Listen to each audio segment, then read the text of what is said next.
श्रीराम. सर्व श्रोत्यांना प्रेमपूर्वक नमस्कार. श्रोते हो, आपण स्वामी विद्यानंद यांच्या भावार्थ रामायण संक्षिप्त या ग्रंथाच्या आधारे निर्माण झालेला मला भावलेले भावार्थ रामायण अर्थात आत्मपरायण हा ग्रंथ आपण पाहत आहोत. आज सुंदरकांडातील अध्याय 2 सीतेचा शोध. ओम श्रीराम. हनुमंतांनी सगळीकडे शोध घेतला आहे. चौका, बाजारपेठा, अंतपुरे, प्रधानमंत्र्यांची घरे, लहान मोठी सर्व घरे शोधली. त्यानंतर राज्यकारभाराचे घटक असलेले शुक, सारण व विद्युन्माळी असे सर्व स्थाने व लंकानगरी शोधली. मग त्यानंतर हनुमंत राजमहालाकडे निघालेत. प्रथम इंद्रजिताच्या महालात आले. तेव्हा तिथे सुलोचनेला पाहून त्यांना वाटले याच सीतामाता आहेत.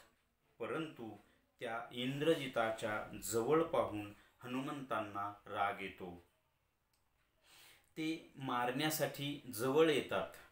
तेव्हा त्यांचा संवाद ऐकून समजते की ही इंद्रजिताची पत्नी सुलोचना आहे. मग ते तिथून निघतात व शिखरावरील भव्य महाल पाहतात. तो महाल कुंभकर्णाचा असतो. तिथून मग ते बिभीषणाचे महालाजवळ येतात. तिथे त्यांना स्थिरता वाटते. बिभीषणाचे महालाच्या प्रवेशद्वारावरच वैष्णवांची चिन्हे पाहावयास मिळतात. तेव्हा हनुमंतांना आनंद होतो. ते महालात प्रवेश करतात तर बिभीषण रामभक्तीत रंगून गेलेले दिसतात. ते पाहून मग हनुमंतही स्वतःला विसरतात व त्या रामभक्तीत धुंद होऊन नाचू लागतात. आता आपण साधकाच्या दृष्टीने पाहू. साधकाच्या या अध्यात्म प्रवासामध्ये साधक किंवा त्याचा प्राण म्हणजेच हनुमंत आता या विशाल व वैशिष्ट्यपूर्ण अशा सुवर्णमय स्थानावर म्हणजेच लंकेत आलेला आहे. परंतु असे हे सुवर्णमय स्थान जर अशुद्ध अहंकाराच्या म्हणजेच रावणाच्या ताब्यात असेल तर मग इथेही साधकाला किंवा त्याच्या प्राणाला शुद्धीकरण प्रक्रिया राबवावीच लागेल व या अशुद्ध अहंकाराच्या सर्वच मंडळींचे शुद्धीकरण करावे लागेल. मग हा प्राण या अशुद्ध अहंकाराची सर्व स्थाने शुद्ध करावयास सुरुवात करतो. त्यामध्ये या अशुद्ध अहंकाराच्या राज्यकारभाराचे प्रमुख घटक म्हणजे पोपटपंची करणारे म्हणजेच शुक व लबाडीने सारवासारव करणारे म्हणजे सारण इत्यादी. या अशुद्ध अहंकाराचा पुत्र गर्विष्ठ मन म्हणजेच इंद्रजित. इंद्रजित का नाव ठेवले तर इंद्रियांचा राजा हे मन असते. परंतु हे मन अशुद्ध असल्यामुळे ते गर्विष्ठ असते म्हणून हे गर्विष्ठ मन. तसेच अशुद्ध अहंकाराचा बंधू हव्यास म्हणजेच कुंभकर्ण. परंतु साधकाच्या ठिकाणी अशुद्ध अहंकार म्हणजे रावण, गर्विष्ठ मन म्हणजे इंद्रजित, हव्यास म्हणजे कुंभकर्ण असे काही घटक अशुद्ध असले तरी काही चांगले म्हणजे शुद्ध घटकही असतातच. जसे आत्मस्वरूप सद्गुरू म्हणजे श्रीराम, दिव्य मन म्हणजे लक्ष्मण, शुद्ध प्राण म्हणजे हनुमंत, तसेच विवेक म्हणजे बिभीषण, सात्विक बुद्धी म्हणजे मंदोदरी, सुदृष्टी म्हणजे सुलोचना वगैरे वगैरे. या मंडळीमुळे या अशा सुवर्णमय स्थानाचे शुद्धीकरण सुद्धा साधकाचा प्राण करत असतो.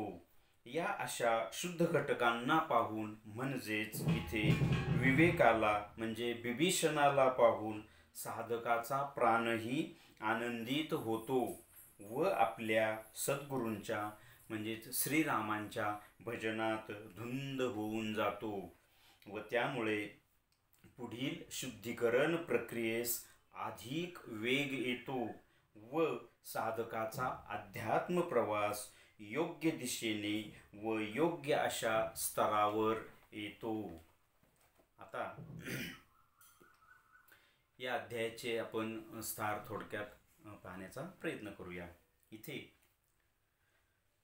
हनुमंतांनी मुंगीच्या डोळ्यालाही खुपणार नाही इतकं सूक्ष्म रूप धारण केलं आणि संपूर्ण लंका नगरी धुंडाळायला सुरुवात केली, शोध घ्यायला सुरुवात केली. त्यांनी त्या रावणाचे जे प्रधानमंत्री होते त्यांची घरं शोधली. त्यानंतर रावणाचा मुलगा इंद्रजित त्याचं नंतर तिथे त्यांना सुलोचना दिसते तर त्यांना वाटतं ह्याच सीतामाता आहेत.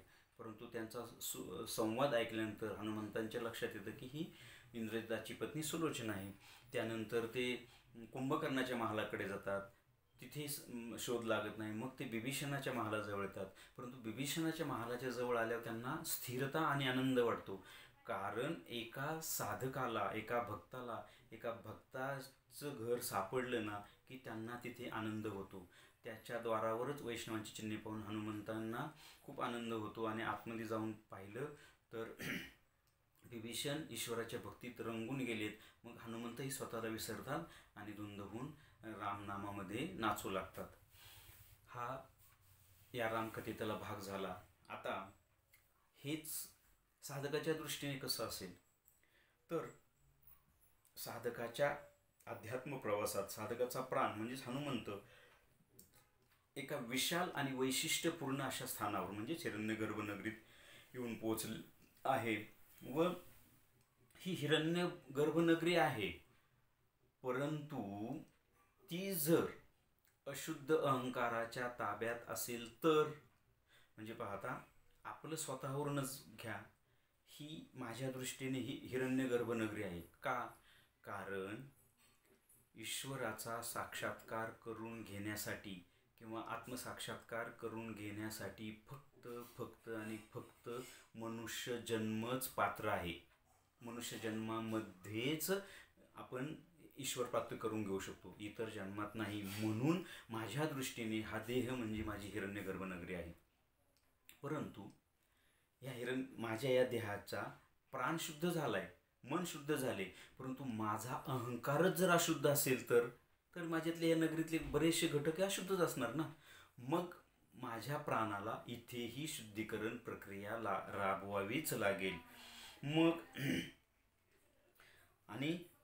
मग तो प्राण या अशुद्ध अहंकाराच्या या नगरीतील या घटकांचं शुद्धीकरण करायला सुरुवात करतो. मग त्याच्यामध्ये कोण कोण तर हे अशुद्ध अहंकाराचा कारभार चालवणारे हे लबाडच लोक असतात ना. शुक, लबाडी, सारवासारव करणारे सारण वगैरे हे सगळे घटक लबाड, यांचं शुद्धीकरण करायला सुरुवात करतो. त्यानंतर या अशुद्ध अहंकाराचा पुत्र, आता बघा अशुद्ध अहंकार म्हणजे मी असा मी तसा वगैरे वगैरे, आणि त्याचा पुत्र कोण? कथेमध्ये अशुद्ध अहंकार म्हणजे रावण, त्याचा पुत्र म्हणजे इंद्रजित. आणि साधकाच्या दृष्टीने आपण त्याला काय म्हटले? गर्विष्ठ मन. अशुद्ध अहंकाराचा पुत्र हे गर्विष्ठ मन असतं. ते इतकं गर्विष्ठ आहे की त्याचं शुद्धीकरण करणं महा अवघड आहे. त्यानंतर त्याचा बंधू, अशुद्ध अहंकाराचा बंधू कोण? हव्यास. मला हे पाहिजे, मला ते पाहिजे, हव्यास. मला घर दार सत्ता संपत्ती काय नकोय, हव्यास. तो म्हणजे कुंभकर्ण. परंतु अशा घटकांचे शुद्धीकरण साधकाला करायचं असतं. परंतु साधकाच्या अंतरंगात सगळेच घटक अशुद्ध नसतात. सगळेच घटक जर अशुद्ध असतील तर शुद्धीकरण प्रक्रिया होऊ शकत नाही. एकतर पहिली गोष्ट म्हणजे साधकाचं मन शुद्ध झालेलं असतं, नंतर त्याचसोबत प्राण शुद्ध झालेला असतो, प्राणाने मनाला शुद्ध केलेलं असतं, त्याच्याबरोबरच आतमध्ये काही घटक त्याने शुद्ध केलेले असतात. मग ते कसे? तर बघा, साधकाच्या अंतरंगात जे आत्मस्वरूप आहे ना मूळ, ते म्हणजे साधकाचे सद्गुरू आहेत. साधकाचं जे दिव्य मन आहे, आपण इथे पाहिले की मनाचे आपण 3 प्रकार पाहिलेले आहेत. एक दिव्य मन, ते म्हणजे लक्ष्मण आहे. एक गर्विष्ठ मन, तो म्हणजे इंद्रजित आहे. आणि एक साधं मन, जे साध्या साध्या गोष्टी करायला मन लागतं ना. मला आता झोपायचं आहे, तिथे मन पाहिजे ना, झोपणार कोण? साध्या साध्या गोष्टी करायला, ते म्हणजे आपण नळ, असं आपण 3 प्रकार पाहिले. तर इथे हे चांगलं, हे दिव्य म्हणजे लक्ष्मण, शुद्ध प्राण म्हणजे हनुमंत, विवेक म्हणजे बिभीषण, हा चांगला शुद्ध घटक होता. मंदोदरी म्हणजे सात्विक बुद्धी, सुलोचना, सुदृष्टी, ह्या चांगल्या घटकांच्या मदतीने हा प्राण या अशुद्ध घटकांना शुद्ध करण्याचा प्रयत्न करतो. आणि विशेष करून त्याला या चांगल्या घटकांची जेव्हा भेट होते ना अंतरंगामध्ये, तेव्हा प्राणालाही खूप आनंद होतो. इथे हनुमंतांना जेव्हा बिभीषणाच्या महालात जातात आणि बिभीषण ईश्वराच्या भक्तीत दंग पाहून हनुमंतांनाही भक्तीचं भरतं येतं आणि हनुमंत नाचू लागतात. तसंच माझ्या अंतरंगातील प्राणाला सुद्धा जेव्हा अशी शुद्ध घटक भेटतात ना, तेव्हा माझ्या प्राणालाही खूप आनंद होतो. त्यालाही इथे या सगळ्या शुद्धीकरण प्रक्रिया हा प्राण करणार आहे, परंतु त्याला आधार हवा ना. मग त्याला मनाचा आधार आहे, दिव्य मनाचा आधार आहे. हे जरी त्याचं अशुद्ध अहंकाराचं मन गर्विष्ठ असलं, त्यालाही तो हनुमंत पुढे जाऊन शुद्ध करत असतो किंवा त्याचा विनाश करत असतो, त्याला घालवत असतो, त्याचं परिवर्तन करत असतो. परंतु विवेकासारखा, कारण अध्यात्मामध्ये मन शुद्ध झाले, प्राण शुद्ध आहे, परंतु विवेक जर शुद्ध नसेल, म्हणजे आत्मविवेक नसेल, तर विनाश हा ठरलेलाच आहे. म्हणून साधकाचा विवेक हा आत्म्याला धरून किंवा शुद्ध असावा लागतो. तेव्हा साधकाचा अध्यात्म प्रवास सुखरूपपणे आणि फार वेगाने घडतो. कारण विवेक, बुद्धी ह्या जर शुद्ध असले ना, तर अध्यात्म चा जो प्रांत आहे तो चालून जायला फार कष्ट पडत नाही. परंतु इथे प्राण बळकट झाला आहे, मन शुद्ध झाले, परंतु सोबत विवेक नाही, बुद्धी नाही, तर मग दुसरीकडेच भरकटणार ना, वाईट गोष्टींना आमंत्रण खेचून घेणार, वाईट गोष्टी त्याच्यावर हल्ला करणार. म्हणून या गोष्टी जेवढ्या लवकर शुद्ध होतील, तेवढ्या लवकर साधकाचा हा अध्यात्म प्रवास फार वेगाने पुढे जात राहतो. आणि हेच इथे हनुमंतांच्या बाबतीत पाहायला मिळते की हनुमंतांना विभीषणासारखा आता भेटत आहेत. नंतर पुढे जाऊन त्यांना आता इथे सुलोचना म्हणजे सुदृष्टी त्यांना पाहायला मिळाली, कारण ही सुलोचनासुद्धा इंद्रजिताला खूप बोध करत असते. तसंच जी मंदोदरी आहे ती रावणाला पुढे आपण पाहणारच आहोत, ती सतत बोध करत असते. म्हणून मंदोदरी ही सात्विक बुद्धी आपण इथे तिला संबोधन दिलेलं आहे. तर या घटकांचा या प्राणाला उपयोग होतो आणि ही शुद्धीकरणाची प्रक्रिया फार वेगाने साधकाच्या ठिकाणी घडवून येते. हेच या अध्यायाचं सार आहे असं मला वाटतं. श्रीरामार्पणमस्तु. हरि ओम तत्सत. ब्रह्मार्पणमस्तु.